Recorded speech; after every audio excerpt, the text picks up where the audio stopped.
So this is the question number 7, guys. And ang concern ni ate, paano po daw kapag nadoble ang inom ng pills? Actually mga kapatids, itong situation na to, nangyari to sa akin. So one night guys, bale nakalimutan ko na nakainom na pala ako ng pills.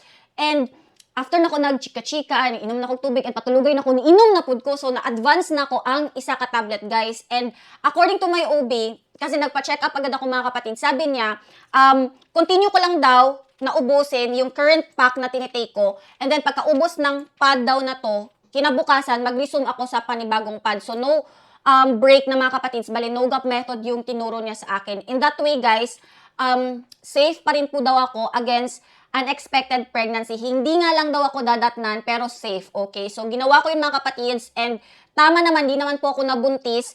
And please expect your pregnancy. Please expect your dalaw, guys, after niyo po maubos yung pangalawang pad, okay? Since nga na hindi po kayo nag 7 days break. So, yan po yung gawin nyo if ever na ma-encounter nyo po itong situation to, kung saan na-double po nyo yung pag-inom ng pills, okay?